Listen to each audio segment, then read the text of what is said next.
أعوذ بالله من الشيطان الرجيم بسم الله الرحمن الرحيم إن الحمد لله نحمده ونستعينه ونستغفره ونعوذ بالله من شرور أنفسنا ومن سيئات أعمالنا من يهده الله فلا مضل له ومن يضلل فلا هادي له ونشهد أن لا إله إلا الله وحده لا شريك له ونشهد أن محمدا عبده ورسوله.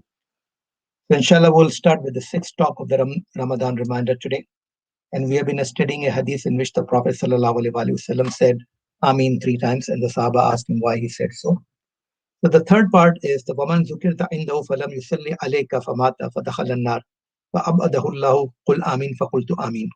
The Jibril والسلام, said to the Prophet ﷺ that whenever your name is mentioned in the presence of somebody and he doesn't send salutation to you, O Prophet ﷺ, and he dies, then he will enter hellfire and Allah subhanahu wa ta'ala will remove him from his mercy. Say Ameen. So I said Ameen. Inna Allah wa malaikatahu yusalluna ala nabi ya ayyuhallazina amanu sallu alayhi wa sallimu taslima. Allahumma salli ala Muhammadin wa ala ali Muhammad kama sallaita ala Ibrahim wa ala ali Ibrahim innaka Hamidum Majid. Allahumma barik ala Muhammadin wa ala ali Muhammad kama barakta ala Ibrahim wa ala ali Ibrahim innaka Hamidum Majid.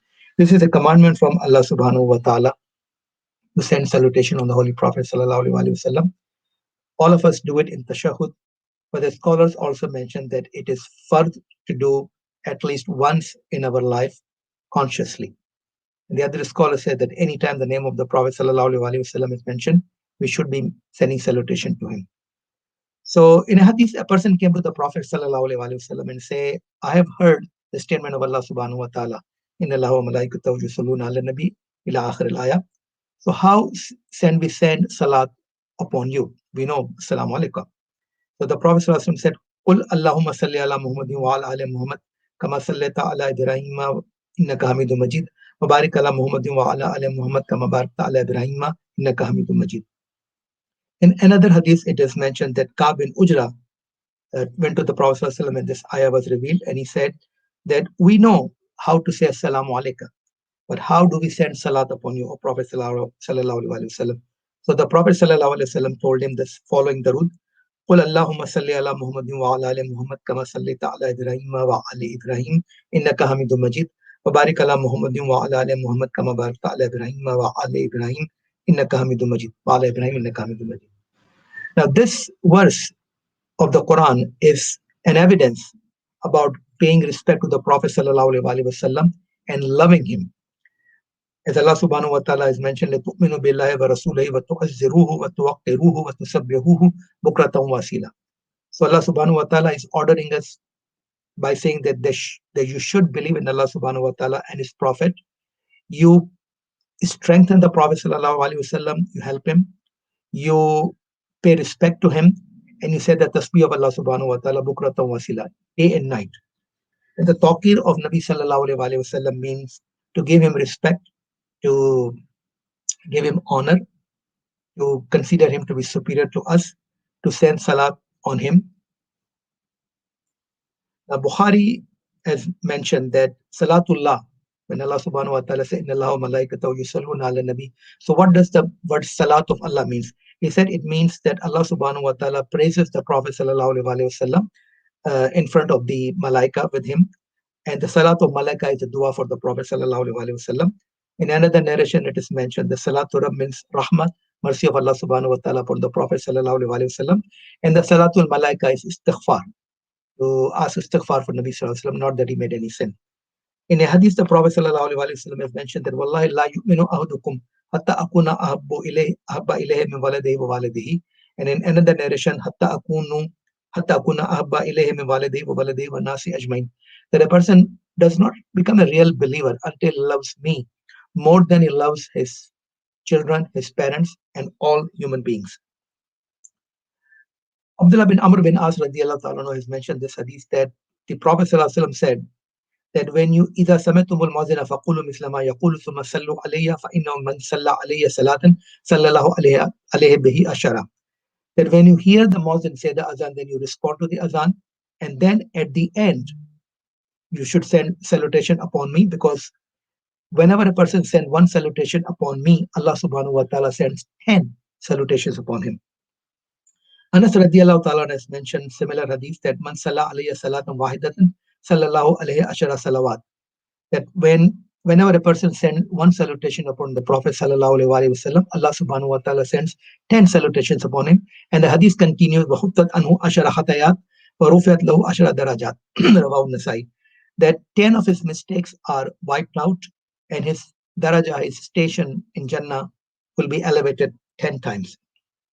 Now, there is a hadith from Ibn Masud radiallahu ta'ala anhu, which is considered to be dhaif, but the meaning is that the Prophet sallallahu alaihi wasallam said that the people who will be closer to me on the day of judgment will be those who will be sending more and more salutation upon me. In another hadith, the Prophet ﷺ is mentioned that Allah subhanahu wa ta'ala returns my soul to me whenever a person sends salutation upon me, and I answer it. And the Prophet ﷺ has also mentioned that the most virtuous of your days is the day of Jummah, on which Adam alayhi salatu wasalam was created. On the same day, Adam alayhi salatu wasalam's soul was taken. And on the same day, nafakha the trumpet will be blown, and people will become unconscious or people will die.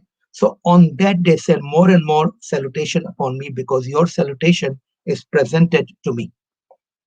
Now, what are the different occasions on which we should be saying Darud and Salam on the Prophet sallallahu alaihi wasallam?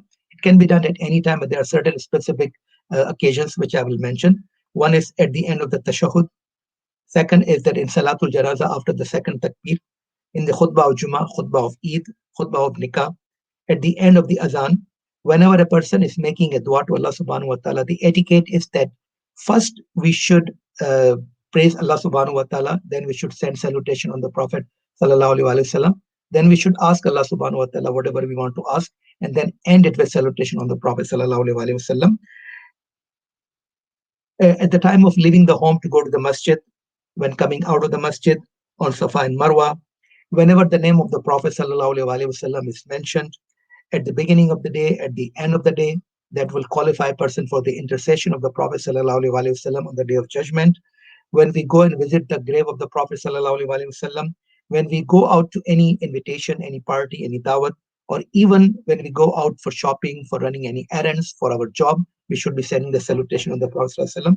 At the end of recitation of the Quran, the Khatmul Quran, whenever any ayah of the Quran is mentioned in which the name of the Prophet ﷺ is mentioned, on the day and night of Jummah, Salatul Eid, anytime a person is facing any difficulty, any occasion of grief, the rule should be mentioned. Anytime we ask Allah subhanahu wa ta'ala to forgive us, we should also combine it with the salutation of the Prophet ﷺ. Interestingly, some scholars mention that when a man is proposing to a woman, he should also make the durood at the end of the dua of qunut, and kama yustahabbul iksar min dhikr nabi sallallahu alaihi wasallam fi kulli makan. Anytime, any place, we should be saying this on the Prophet sallallahu alaihi wasallam.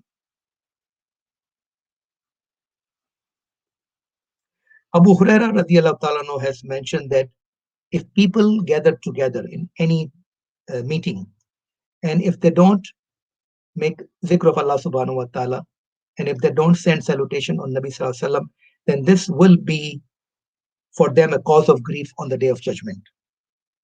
I will finish this talk with an advice. It is said that the one who is close to Allah due to his obedience will be a stranger amongst the people. It is also said that the movement towards obedience is evidence of knowledge, just as the movement of the body is evidence of its vitality. أقول قولي هذا واستغفر الله لي ولكم ولذكر الله أكبر. السلام عليكم ورحمة الله وبركاته.